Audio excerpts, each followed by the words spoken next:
हरि ओम. सद्गुरु ओम मालती आई की जय. व्रजभूमीतील भक्तकथा मालेत मी अनुप्रिता थत्ते तुम्हा सर्वांचं स्वागत करते. या कथामालेतली वनमाली राजर्षी रायबहादूर यांची कथा आपण ऐकतोय. 113वी कथा आहे ही. तिचा आता दुसरा भाग आपण ऐकूया. आपण मागच्या भागामध्ये हे ऐकलं की त्यांच्या घरी अतिथी आले.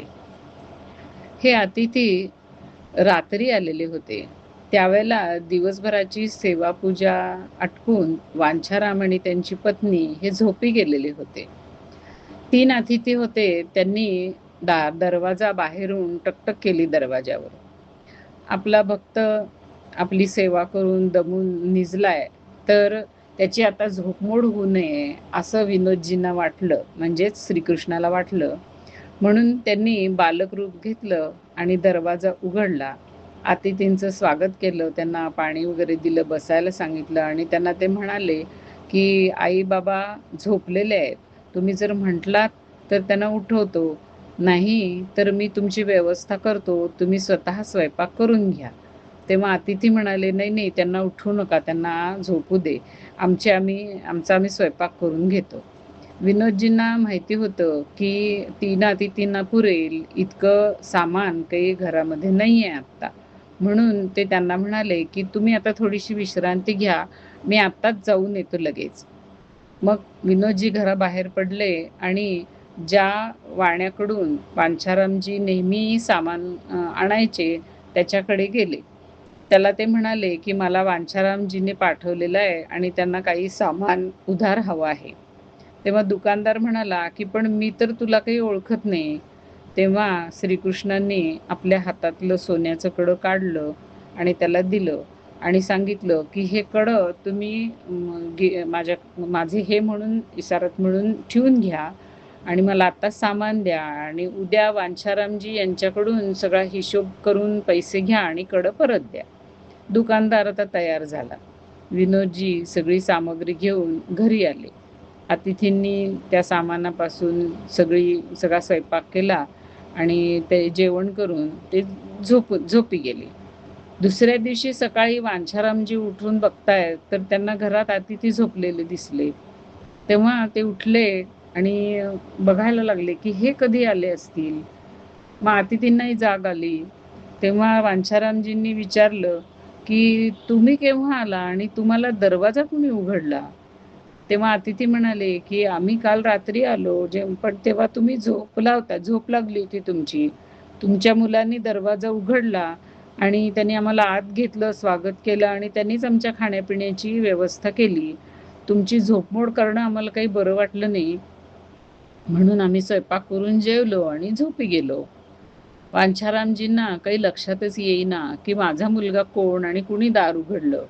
आणि मग त्यांच्या लक्षात विनोदजी आले. विनोदजींकडे त्यांचं लक्ष केलं आणि मग ते मनात म्हणाले की बहुधा परमेश्वराची म्हणजेच विनोदजींचीच ही लीला असावी. दुपारी बनिया सोन्याचं ते कडं घेऊन त्यांच्याकडे आला त्यांची वाट बघून आणि मग त्यावेळेला सगळा जो काय प्रकार आहे तो त्यांना कळला. आणि भगवंतानी आपल्याला किती जपतात भगवंत आपल्याला आणि आपल्या मुलाचं रूप घेतलं भगवंतानी, याच्यामुळं त्यांना अगदी धन्यता वाटली. आता विनोदजींना आपलं एकटेपण खूपू लागलं. त्यांच्या मनामध्ये असं आलं की आता आपण विवाह करावा. पण विवाह कुणाशी करायचा? तर विवाह कुणाशी करायचा, केव्हा करायचा वगैरे हे सुद्धा त्यांनी बहुधा निश्चित केलेलं असावं. पण त्यांनी जी वधू आपल्यासाठी निश्चित केली तिचं घर खूप दूर होतं. मोठी मंजिल होती ती आणि तिथपर्यंत पोचणं हे काही सोपं नव्हतं. पण विनोदजींसाठी काय अवघड होतं, परमेश्वराला काय अवघड आहे? त्यांनी असं केलं की राजा बनवारीलाल यांच्याशी संपर्क आधी स्थापित करावा अशी त्यांनी योजना आखली. गावात बाहेर जाऊन येऊन असलेल्या एका भक्ताला आपल्या त्यांनी बनवारीलाल म्हणजे राजा बनवारीलाल यांच्याकडे जाण्याची प्रेरणा दिली. तो काही कामानिमित्त त्यांच्याकडे गेला आणि बोलता बोलता त्याने म्हटलं त्यांना, की तुमच्याच इस्टेटीमधल्या नवग्राम ह्या माझ्या गावामध्ये तुम्हीच नेमलेले एक कर्मचारी आहेत श्री वांछारामजी, आणि त्यांना ठाकूरांची मूर्ती म्हणजे राधा विनोदजी यांची मूर्ती अतिशय अलौकिक अशा पद्धतीने मिळालेली आहे आणि मूर्ती अत्यंत जागरूक आहे आणि अतिशय विलासी आणि कौतुकी आहे. ती नित्य रोज नवीन काहीतरी ते भगवंत लीला करत असतात आणि त्याची चर्चा सगळीकडे पसरलेली आहे. दुरून दुरून लोक दर्शन करायला येतात. पण तुम्ही कसं काय कधी आला नाहीत दर्शन करायला? हे ऐकल्यावरती राजासाहेबांच्या मनामध्ये कुतूहल जागं झालं आणि ठाकूर कसले? कसले ठाकूर? कुठून आले? आणि कसल्या प्रकारची लीला करतायत? असं त्यांनी अगदी एका दमात प्रश्न विचारले. भक्तांनी सगळा वृत्तांत त्यांना सांगितला. त्यावरती तो ऐकून राजांना त्या मूर्तींचं दर्शन घेण्याची इच्छा अनावर झाली. मग ते राणी आणि आपली 10-11 वर्षाची मुलगी राधिका हिला घेऊन विनोदजींचं दर्शन करण्यासाठी निघाले. हा वनमाली राय हे त्यांचा दत्तक मुलगा होता आणि त्यांची औरस मुलगी ही राधा म्हणून होती. ती त्यावेळेला 10-11 वर्षाची होती. सगळेजण विनोदजींचं दर्शन घ्यायला आले आणि तो सगळा तिथला परिसर, विनोदजींची मूर्ती ते सगळं पाहून ते अगदी मुग्ध होऊन गेले. त्याच्याकडे पाहत उभे सगळे असताना बालिका राधा एकदम आईला चिकटली आणि तिला म्हणाली, "आई, बघ ना, ठाकूर माझ्याकडे पाहून हसतायत." त्यावेळेला आईला मजा वाटली आणि आईने हसून तिच्या गालावर लाडाने एक चपराक मारत म्हणली, "चल वेडी कुठली." तेव्हा ती मुलगी पुन्हा म्हणाली, "नाही आई, खरंच खरंच बघ ना तू." ही तिची गोष्ट सुद्धा आईनी हसत हसत वेडेपणा, लहान मुलगी असं म्हणून टाळून दिली. पण त्या विनोदजींच्या हसण्याने, त्या सुमधुर हास्याने त्या बालिकेला अंकित केलेलं होतं. तिला असं काही त्याने मोहवून टाकलेलं होतं, की ती घरी गेली तरी सुद्धा त्या विनोदजींना काही ती विसरू शकली नाही. झोपता, जागता, खाता, पिता, खेळता सगळ्या वेळेला त्याची एक मधुर स्मृती तिच्या मनावरती सतत जागी होत असे आणि ती कायम त्यांच्या विचारामध्येच होती. आणि त्या ह्याच्यात तिच्या मनामध्ये हळूहळू एक अनोखी अशी भावसृष्टी निर्माण होऊ लागली.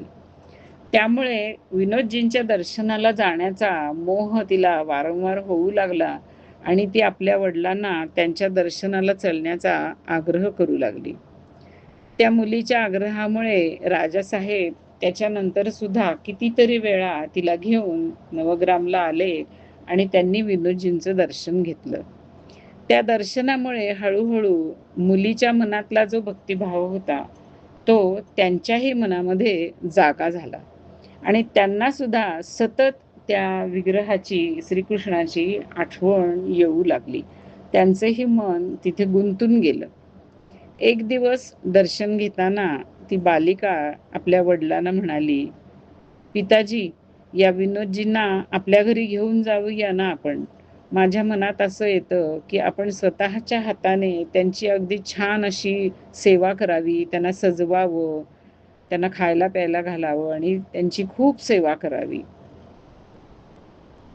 राजेसाहेबांच्या मनात सुद्धा हाच विचार होता आणि मुलीने जणू काही राजेसाहेबांच्या मनातला विचार जाणून बोलून दाखवला होता.